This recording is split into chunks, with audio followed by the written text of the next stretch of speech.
कई जगह दिव्य महापुरुषों के दर्शन हुए। दिन तो गंगा जी की धारा से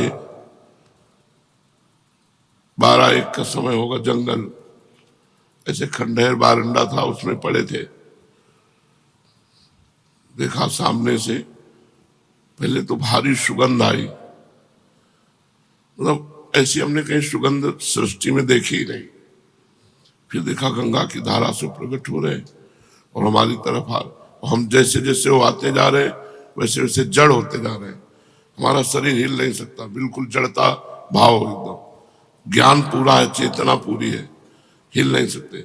आए, हमारा सर अपनी गोद में लिया, ऐसे सहलाते हुए एक मंत्र बोले, वो अब भी जपते हैं। थोड़े समय वो अब भी जपते हैं, क्योंकि महापुरुष का दिया हुआ, किसी लाभ से नहीं, पर भगवान ही तो उस महापुरुष के रूप में आए और उन्होंने दिया। बस केवल सर में से हाथ फैलाते रहे।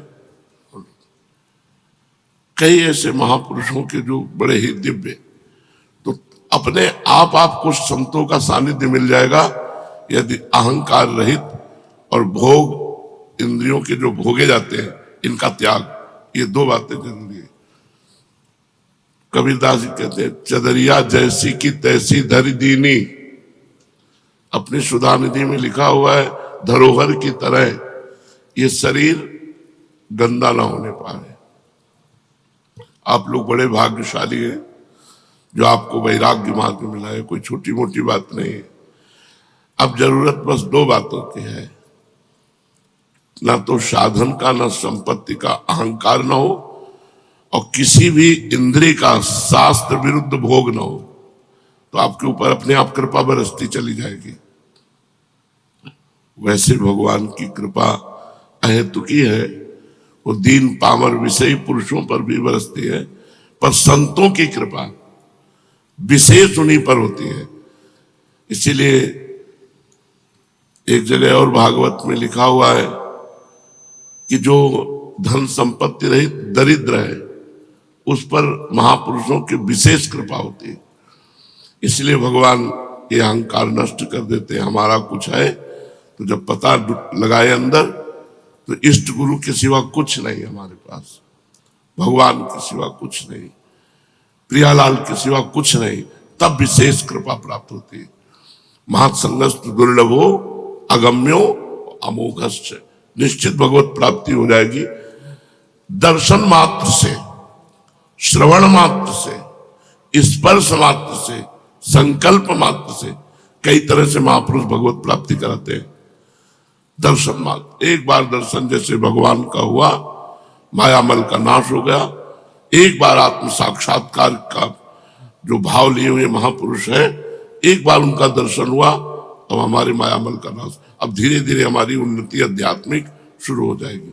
2 बातें यदि हम ध्यान रखें कि अपनी इंद्रियों को गलत भोगों में न जाने दें और किसी साधन का अहंकार न करें, तो बहुत जल्दी हम पर अव्यक्त महापुरुषों की कृपा होती है। भगवान का साक्षात्कार होने के पहले भगवत प्राप्त महापुरुषों का दर्शन होता है। मतलब कई ऐसे महापुरुष जिनका साक्षात्कार हुआ। 35-40 वर्ष पहले गुरु नानक साहब का गंगा के किनारे हुआ, श्री चंद्र जी का दर्शन हुआ, निम्बारकाचार्य भगवान का दर्शन हुआ। महाप्रभु ने तो दर्शन दे के ही हमें घसीटा, यहां से लेकर के जुगल घाट तक, कृष्ण कृपा धाम से लेकर जुगल घाट तक केवल महाप्रभु ही नेत्रों में छाए रहे। जब तक महापुरुषों का सानिध्य नहीं मिलता तब तक भगवत दर्शन का रास्ता नहीं मिलता, वही रास्ता देते हैं। तो हमें भोगों से रहित रहना है, जितने से प्राण पोषण हो जाए उतना भोजन, जितने में जीवन चल जाए उतनी नींद नहीं, अधिक से अधिक भगवान का नाम जप, तो विशेष विशेष महापुरुषों का सानिध्य मिलेगा जो भगवदानंद से भी बढ़कर है। कई संतों ने तो कहा हम वैकुंठ नहीं जाना चाहते क्योंकि वहां सत्संग नहीं मिलेगा। मृत्यु लोक में आपकी लीला कथा, आपकी गुण महिमा, आपका सत्संग मिलता है, लेकिन प्रभु वैकुंठ में ये नहीं मिले। तो मुझे लगता है मुझे बार बार जन्म दो और बार बार मैं आपकी चर्चा सुनूं, कहूं, नाम कीर्तन करूं, नाचूं गाऊं, आप में ही रमण करूं। जी, सत्पुरुष दीन वत्सल होते हैं। हाँ, अर्थात जो सांसारिक संपत्ति एवं साधन से भी हीन हैं, हाँ। उन्हें भी अपनाते हैं। ब्राह्मण, यद्यपि हम आपके शुभागमन और शुभ दर्शन से ही कृतकृत हो गए हैं, तथापि आपसे उन धर्मों के साधनों के संबंध में प्रश्न कर रहे हैं जिनको मनुष्य श्रद्धा से सुन भर भी ले तो भी इस और से भयदायक संसार से मुक्त हो जाए। देखो, जो ये 9 योगेश्वरों का संवाद सुनाएंगे तो कह रहे श्रद्धा से सुन केवल ले। एक बार आपने श्रद्धा से सुन लिया ना तो आपका कल्याण हो जाएगा, आपका मंगल हो जाएगा। तो क्या केवल सुनने मात्र से हो जाएगा? श्रद्धा से सुन ले। श्रद्धा का मतलब होता है जो सुना वैसे उतार लिया, इसीलिए श्रद्धा शब्द है, केवल सुनना नहीं है। जो सुना उसे अपने जीवन में उतार लिया तो बोले एक बार सुनने मात्र से भगवत प्राप्ति हो जाएगी। जी। पहले जन्म में मैंने मुक्ति देने वाले भगवान की आराधना तो की थी, परंतु इसलिए नहीं कि मुझे मुक्ति मिले। मेरी आराधना का उद्देश्य था कि वे मुझे पुत्र रूप से प्राप्त हों। अब देखो, वसुदेव जी महाराज को भगवान श्री कृष्ण पुत्र रूप में प्राप्त है। भगवान श्री कृष्ण मोक्षाधिपति है। इतनी मुक्ति तो सबको चाहिए, ना अपने शरीर से राग, न किसी अन्य शरीरों से राग, न किसी भोग की इच्छा, न किसी मान प्रतिष्ठा की इच्छा। अगर द्वंद्वों से मुक्ति नहीं मिली, देखो जो ज्ञानी की स्थिति वर्णन की गई है वही प्रेमी की स्थिति वर्णन की गई है। जहां हम ज्ञानी महापुरुष की स्थिति का तो बोले मानापमाना तुल्यो, तुल्य निंदात्म संस्तुति, मान अपमान में समान, निंदा स्तुति में समान। तो सेवक जी महाराज करें शत्रु मित्र समझानी, मान मान अपमान सम, दुख सुख लाभ नहानि, यह जो कृपा हरिवंश की। ये मुक्ति, हम समस्त द्वंद्वों से मुक्त होंगे तभी प्रेम प्राप्त कर सकते हैं। द्वंद्वों में पिसता हुआ व्यक्ति प्रेम का अनुभव नहीं कर सकता। द्वंद्वैर विमुक्ता सुख दुख संगई गच्छन्त मूढ़ा पदमव्ययम तत्, वो अव्यय पद का अधिकारी होता है, वो ज्ञानी विवेकी पुरुष जो मूढ़ता रहित है। जी। मेरी आराधना का उद्देश्य था कि वे मुझे पुत्र रूप में प्राप्त हों। उस समय मैं भगवान की लीला से मुक्त हो रहा था। सुब्रत, अब आप मुझे ऐसा उपदेश दीजिए जिससे मैं इस जन्म मृत्यु रूप भयावह संसार से, जिसमें दुख भी सुख का विचित्र और मोहक रूप धारण करके सामने आते हैं, अनायास ही पार हो जाऊं। श्री सुखदेव, देखो कितनी सुंदर बात है। संसार का प्रत्येक सुख जिसे तुम समझते हो वो दुख है।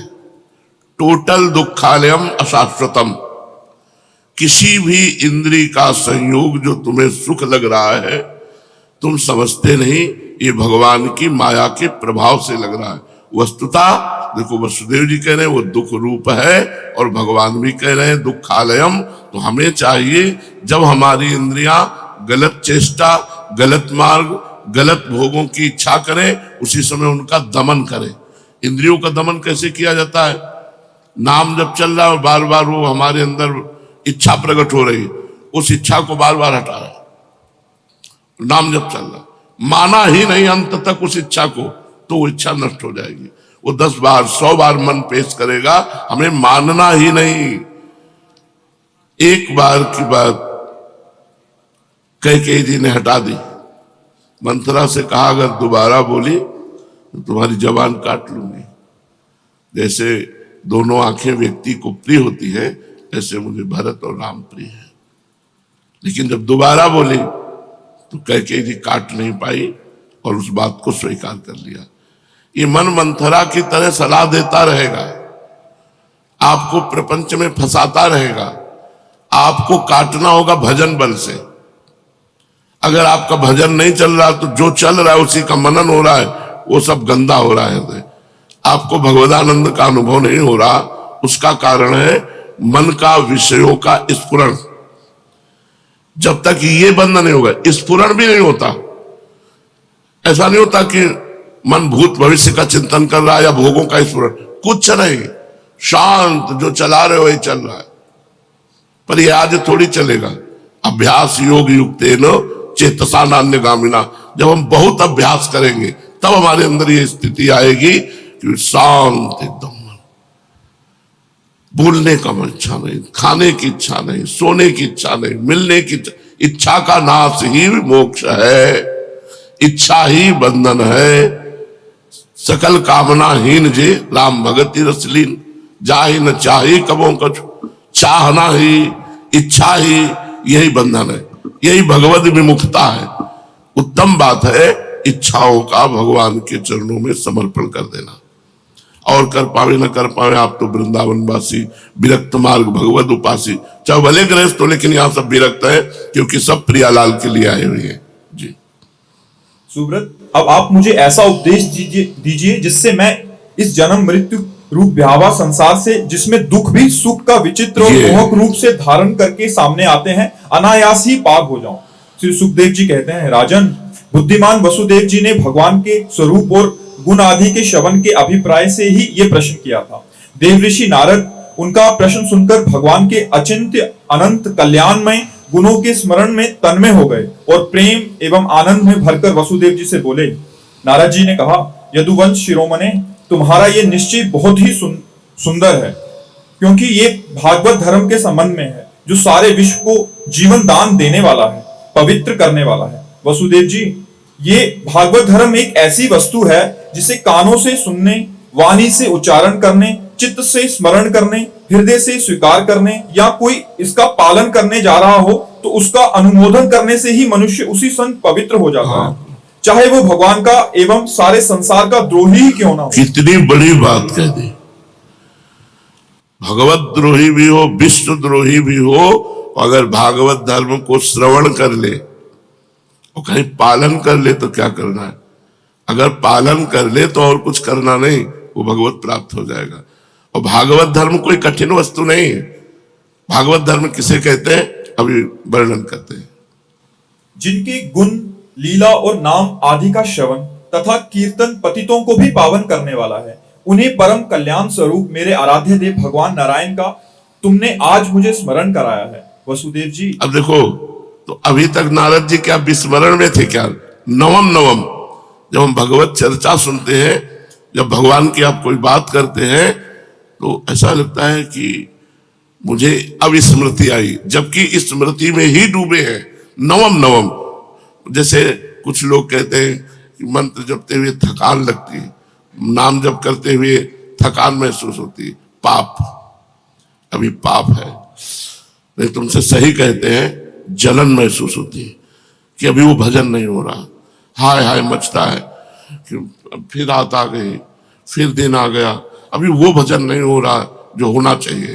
रात दिन भजन करने पर भी भजन की भूख ऐसी बढ़ रही कि लगता है सब बेकार, अभी वो भजन नहीं हो रहा, अभी वो बात नहीं हो रही। जब वो बात आती है तो वो सामने होते हैं, सामने होते होते उनका भी ऐसा रूप होता है कि अभी देखा ही नहीं, अभी देखा ही नहीं। मनो कबहू मिले ना, तो प्रेम में प्रेमी को कभी अन्य चिंतन करने का अवकाश ही नहीं मिलता, क्योंकि वो अपने ही विषय से इतना अतृप्त रहता है, इतनी भूख रहती, उसे अन्य विषय का कोई चिंतन करने का कहीं कोई भी गुंजाइश नहीं रहती। ये भागवत धर्म कोई असाधारण बात नहीं है, बिल्कुल साधारण बात है। अभी बताएंगे भागवत धर्म को स्वभाव से, संस्कार से, अनेक जन्मों की आदतों से, आपके मन से, तन से, वाणी से जो कुछ भी हो रहा है वो परम पुरुष भगवान को समर्पित कर दो, इसे भागवत धर्म कहते हैं। कुछ नहीं बताया कि ये करो, जो कुछ हो रहा है वो सब भगवान, यत करोषि, गीता जी में भगवान ने कहा यत करोषि, जो कुछ कर रहे हो वो भगवद अर्पणम मस्तु, राधा वल्लभ अर्पणम मस्तु, कृष्णार्पणम। अरे बड़ा लाभ है इसमें क्या निश्चित भगवत प्राप्ति। जो भी किया, घर गृहस्थी, परिवार, व्यापार, नौकरी, सब भगवद अर्पणम मस्तु। वसुदेव जी, तुमने मुझसे जो प्रश्न किया है इसके संबंध में संत पुरुष एक प्राचीन इतिहास कहा करते हैं। वह इतिहास है ऋषभदेव जी के पुत्र 9 जोगेश्वरों का और महात्मा वेदेह का शुभ संवाद। तुम जानते ही हो कि स्वांभु मनु के एक प्रसिद्ध पुत्र थे प्रियव्रत। प्रियव्रत के अग्निद्र अग्निद्र के नाभि के पुत्र हुए हैं ऋषभदेव जी। शास्त्रों ने उन्हें भगवान वासुदेव का अंश ही कहा है। मोक्ष धर्म का उपदेश करने के लिए उन्होंने अवतार ग्रहण किया था। उनके 100 पुत्र थे और सबके सब वेदों के पारदर्शी विद्वान थे। उनमें सबसे बड़े थे राजऋषि भरत। वे भगवान नारायण के परम प्रेमी भक्त थे। उन्हीं के नाम से ये भूमिखंड जो पहले अजनाब वर्ष कहलाता था, भारतवर्ष कहलाया। ये भारतवर्ष भी एक अलौकिक स्थान है। अलौकिक स्थान। महाभारत में हमने पढ़ा कि इसमें जन्म होना बहुत सुकृतवानों का काम। गंगा यमुना के मध्यवर्ती देश में, भारत में भी गंगा यमुना के मध्यवर्ती क्षेत्र में वास करना या जन्म लेना ये बहुत सुकृतवानों का। भारत पर जन्म, भारत में ये धर्म प्रधान देश है। यहाँ भगवत प्राप्ति का मार्ग है, अन्यत्र नहीं। अन्यत्र तो भोग विलासिता और नरक स्वर्ग बस इतनी चर्चा है, भगवत प्राप्ति या मोक्ष आदि की चर्चा नहीं। ऋषि भरत ने सारी पृथ्वी का राज्य भोग किया, परंतु अंत में इसे छोड़कर वन में चले गए। वहां उन्होंने तपस्या के द्वारा भगवान की उपासना की और 3 जन्मों में भगवान को प्राप्त हुए। भगवान ऋषभदेव जी के शेष 99 पुत्रों में 9 पुत्र तो इस भारतवर्ष के सब और स्थित 9 द्वीपों के अधिपति हुए और 81 पुत्र कर्म कांड के रचयिता ब्राह्मण हो गए। शेष 9 सन्यासी हो गए। वे बड़े ही भाग्यवान थे। उन्होंने आत्मविद्या संपादन में बड़ा ही परिश्रम किया था। अब देखो यहां ध्यान देना है, परिश्रम शब्द है। भगवान की कृपा से साधन में तन्मयता होती है। बिना साधन के कृपा का अनुभव आज तक किसी को नहीं हुआ। साधन का अहंकार होने पर कृपा का अनुभव किसी को नहीं होगा। साधन और कृपा, साधन में इतना परिश्रम होना चाहिए। मतलब जैसे एक व्यापारी अपने व्यापार को बढ़ाने के लिए हर समय सोचता रहता है, ऐसे एक भजनानंदी साधक अपने भजन को, अपनी साधना को, अपनी जितेंद्रियता को वो हर समय बढ़ाता रहता है। किस तरह से हमारा भजन बढ़े। बस रात्रि में सोने के लिए नहीं लेटते। जो भजनानंदी संत होते कि अब भाई हम शयन कर रहे हैं, नहीं, मंत्राकार वृत्ति, और कब सो गए और कब चेतना उठी। जब चेतना तो मंत्र में बैठ गए। आज भी टार्च सिराने ही रखते, घड़ी में देखा 1 बज गए। हम जितना अभ्यास बना लेते, जैसे हमारा पूर्व का अभ्यास है, तो वो अभ्यास अब भी शरीर महान कष्ट में होने पर भी वो अभ्यास मुझे चैन नहीं लेने देता। मुझे चैन नहीं लेने देता कि हम अब परे हैं। परिश्रम, देखो क्या शब्द लिखा है, उन्होंने आत्मविद्या प्राप्त करने के लिए बड़ा परिश्रम किया। भगवान परिश्रम देख के रिझते, ध्यान रखना। प्रमाद देख के, आलसी देख करके, सेवा चोर नहीं। ये काम चोर जिसे कहते हैं कि भैया यशोदा लाला को देखा कि बड़ी उद्दंडता कर रहा है, माखन खाए तो बात अलग, पूरे आंगन में फैला रहा है, और हमने डांटा तो डर भी गया है। अब डरने से कहीं भाग न जाए, तो उखल में बांधने के लिए पहले पकड़ना जरूरी है। तो दौड़ी, वहां बहुत महिमा की बात वर्णन करते हैं। भगवान दौड़ रहे, छोटे बाल गोपाल, भैया यशोदा भारी स्थूल नितंब और शरीर भारी, नंदरानी है, पसीना पसीना हो गया, चोटी के फूल गिर रहे, लेकिन लालन हाथ में नहीं आ रहे। धीरे से ऐसे देखा लालजू ने, मैया श्रमित हो गई। ध्यान देना, लालन पकड़ में आ गए, लालजू पकड़ में आ गए। कब पकड़ में आते हैं लालजू? जब वो देख लेते हैं कि अब ये श्रमित हो गए। मतलब बहुत कठोर भजन। मुखराय में पूज्य माधव बाबा अभी विराजमान है। लकीर के फकीर, शास्त्र सिद्धांत के अनुसार बीमार हुए, इनको भेजा, जाओ कुछ सेवा।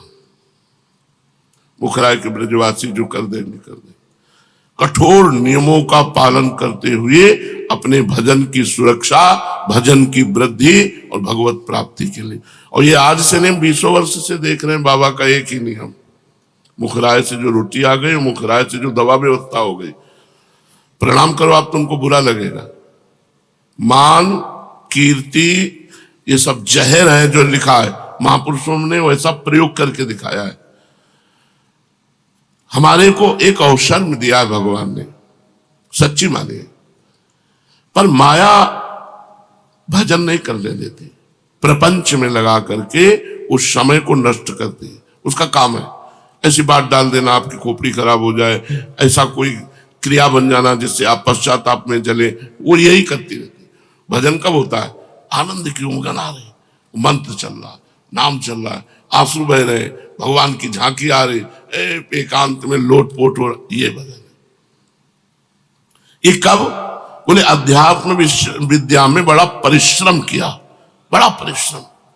2-3 घंटे रात्रि में सो लिया, 1 घंटे दिन में सो लिया, थोड़ा थोड़ा प्यार, राधा वल्लभ श्री राधा वल्लभ। अभी आप देखो चमत्कार ना होने लगे तो बताना, अंदर ही अंदर आपके ज्ञान, विज्ञान, भक्ति सब कुछ बढ़ने लगेगा। अब जब भजन नहीं है, देखो शरीर सेवा से शरीर पवित्र होता है।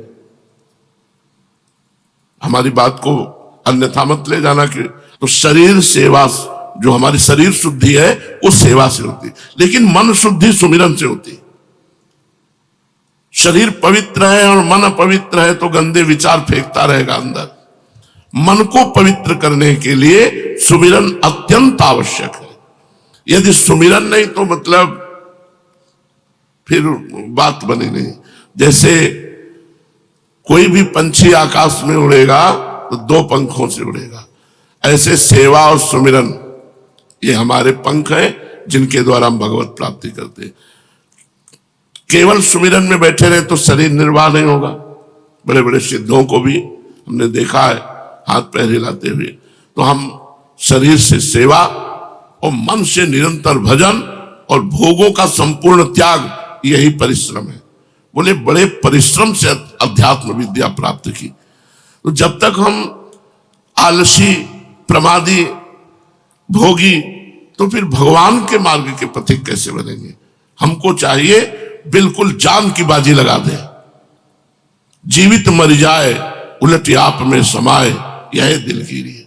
जिंदा मर जाना, जैसे मरे हुए पुरुष में इच्छा नहीं होती, ऐसे जीवित हमारे अंदर कोई इच्छा नहीं, एकमात्र भगवान के भजन की इच्छा। हम आपसे हृदय की बात कहते हैं कि भगवान के मिलन की चाह से भी बढ़कर बात है भगवान के निरंतर भजन की चाह।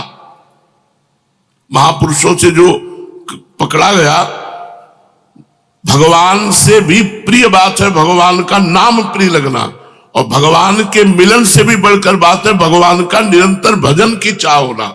भजन, ये हम महापुरुषों की बातें बता रहे हैं। अपने को लगता है यार भगवत प्राप्ति हो जाए, झंझट खत्म हो जाए, काम करो तो लोग मुंह मन।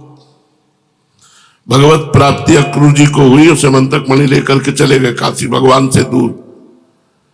खास भगवत प्राप्ति तो है ही है, लेकिन अगर भजन नहीं है तो भगवत प्राप्ति का रंग नहीं आएगा। जिसको भगवत प्राप्ति में भजनानंदी और भजन में डूबा, भगवान की दिव्य लीला है, और भजन में डूबा, भाव देह से भगवान की दिव्य लीलाओं में, और भजन में डूबा, प्रिया प्रीतम उनके अधीन हो गए। जैसा वो चाह रहे वैसे प्रिया प्रीतम खेल रहे। तो परिश्रम शब्द आया है कि उन्होंने अध्यात्म विद्या के लिए बड़ा परिश्रम किया। आप इस सुबह से उठकर शौच, स्नान आदि क्रिया, ये सब भजन है, क्योंकि हम प्रभु के लिए कर रहे हैं। तो हमें चाहिए आलस्य और प्रमाद छू न जाए, और खान पान से थोड़ा उदासीन रहे। भजन सरस, भोजन जिसका नीरस, पक्की बात समझ लो। और जिसका भोजन सरस उसका भजन नीरस। परिश्रम शब्द है, अगर आप साधना में परिश्रम नहीं करेंगे तो प्रमाद स्थिति आपके अंदर रहेगी, शरणागत स्थिति नहीं। ध्यान रखना, एक शरणागति के बहाने प्रमाद को पुष्ट करते रहते हैं। काहू के बल भजन को, काहू के आचार, व्यास भरोसे कुंवर के, सोवत पांव पसार। ये दोहा किस कोटि का भरोसा है वह अभी नहीं। संपूर्ण रागों का त्याग होकर लाडली के चरणों की ठसक, यही तो भजन है हर समय हर समय। तो हमें प्रमाद स्थिति नहीं धारण करनी, हमें परिश्रम करना, पसीना चुहाना है भजन में, जद कर बार बार मन हटता है, बार बार नाम जप को हृदय जलता है, हम उसे सहेंगे। काम क्रोध जला रहे हम उसे सहेंगे, हम भूख प्यास सहेंगे, हम रात में जगेंगे, डट के भजन करेंगे और इसी जन्म में प्रियालाल को प्राप्त होंगे। जी। शेष 9 सन्यासी हो गए। वे बड़े ही भाग्यवान थे। उन्होंने आत्मविद्या के संपादन में बड़ा ही परिश्रम किया था और वास्तव में वे उनमें बड़े निपुण भी थे। वे प्रायः दिगंबर रहते थे और अधिकारियों को परमार्थ वस्तु का उपदेश किया करते थे। उनके नाम थे कवि, हरि, अंतरिक्ष, प्रबुद्ध, पिपलायन, आबिर्होत, द्रुमिल, चमस, करभाजन जी। वे इस कार्य कारण और व्यक्त अव्यक्त भगवत स्वरूप जगत को अपने आत्मा से अभिन्न अनुभव करते हुए पृथ्वी पर स्वच्छंद विचरण करते थे। उनके लिए कहीं भी रोक टोक ना थी। वे जहां चाहते चले जाते। देवता, सिद्ध, साध्य, गंधर्व, यक्ष, मनुष्य, किन्नरों, नागों के लोकों में तथा मुनि, चारण, भूतनाथ, विद्याधर, ब्राह्मण, गौओं के स्थानों में वे स्वच्छंद विचरते थे। वसुदेव जी वे सब के सब जीवन मुक्त थे। एक बार की बात है, इस अजनाब भारत वर्ष में विदेहराज महात्मा निमि बड़े बड़े ऋषियों के द्वारा एक महान यज्ञ करा रहे थे। पूर्वोक्त 9 योगेश्वरों द्वारा स्वच्छंद विचरण करते हुए उनमें उनके यज्ञों में जा पहुंचे। वसुदेव जी वे योगेश्वर भगवान के परम प्रेमी भक्त और सूर्य के समान तेजस्वी थे। उन्हें देखकर राजा निमि, आहवनीय आदि मूर्तिमान अग्नि और ऋत्वज आदि ब्राह्मण सबके सब उनके स्वागत में खड़े हो गए। विदेहराज निमि ने उन्हें भगवान के परम प्रेमी भक्त जानकर यथा योग्य आसनों पर बैठाया और प्रेम तथा आनंद से भरकर विधि पूर्वक उनकी पूजा की। वे 9 योगेश्वरों अपने अंगों की कांति से इस प्रकार चमक रहे थे मानो साक्षात ब्रह्मा जी के पुत्र सनकादि मुनीश्वर ही हो। राजा निमि ने विनय से झुककर परम प्रेम से उनसे प्रश्न किया। विदेहराज निमि जी से कहते हैं, भगवान मैं ऐसा समझता हूं कि आप लोग मधुसूदन भगवान के पार्षद ही हैं, क्योंकि भगवान के पार्षद संसारी प्राणियों को पवित्र करने के लिए विचरण किया करते हैं। जीवों के लिए मनुष्य शरीर का प्राप्त होना दुर्लभ है। यदि ये प्राप्त भी हो जाता है तो प्रतिक्षण मृत्यु का भय सिर पर सवार रहता है, क्योंकि ये संभंगुर है। इसलिए अनिश्चित मनुष्य जीवन में भगवान के प्यारे और उनके प्यार करने वाले भक्तजनों का, संत जनों का दर्शन तो दुर्लभ ही है। इसलिए त्रिलोक पावन महात्माओं, हम आप लोगों से ये प्रश्न करते हैं कि परम कल्याण स्वरूप क्या है और उसका साधन क्या है। इस संसार में आधे क्षण का दो बातें पूछी, परम कल्याण का स्वरूप क्या है और उसका साधन क्या है। परम कल्याण मतलब भगवत प्राप्ति, उसका स्वरूप क्या है और उसका साधन क्या है। जी। इस संसार में आधे क्षण का सत्संग भी मनुष्यों के लिए परम निधि है। आधे क्षण का भी सत्संग परम निधि। ये सत्संग मिलना मतलब भगवान की विशुद्ध कृपा से सत्संग मिले, मतलब विशुद्ध कृपा। जब द्रवई दीन दयालु राघव तो साधु संगति पाइए, बैठ करके भगवत चर्चा होना बहुत बड़ी यज्ञ है, ये बहुत बड़ा कार्य है। इससे निश्चित मन की मन, आप लोग आए भी इसी से तो हो, सत्संग के प्रभाव से ही तो संसार का त्याग करके वृंदावनवासी भगवत उपासी बने हो। जी। योगेश्वरों, यदि हम सुनने के अधिकारी हों तो आप कृपा करके भागवत धर्म का उपदेश कीजिए, क्योंकि उनसे जन्मादि विकार से रहित एक रस भगवान श्री कृष्ण प्रसन्न होते हैं और उन धर्मों का पालन करने वाले शरणागत भक्तों को अपने आप तक का दान कर डालते हैं। देवऋषि नारद जी ने कहा, वसुदेव जी, जब राजा निमि ने उन भगवत प्रेमी संतों से ये प्रश्न किया तब उन लोगों ने बड़े प्रेम से उनका और उनके प्रश्नों का सम्मान किया और सदस्य तथा ऋत्विज के साथ बैठे हुए राजा निमि से बोले। पहले उन 9 योगेश्वरों में से कवि जी ने कहा, राजन, भक्तजनों के हृदय से कभी दूर न होने वाले अच्युत भगवान के चरणों की नित्य निरंतर उपासना ही संसार में परम कल्याण, आत्मिक क्षेम है और सर्वथा भय शून्य है। हाँ, परम कल्याण क्या है? 9 योगेश्वरों में जो पहले योगेश्वर बोले, नित्य निरंतर, नित्य शब्दों का सारा खेल है, नित्य निरंतर भगवान श्री हरि के चरण कमलों की उपासना। कभी हम लीला गायन कर रहे हैं, कभी सेवा कर रहे हैं, कभी नाम जप कर रहे हैं, कभी नाम कीर्तन, नित्य निरंतर केवल उन्हीं की, भगवान श्री हरि। देखो आस्वादनीय तो हरि ही है। आस्वादन केवल किशोरी जो करती है।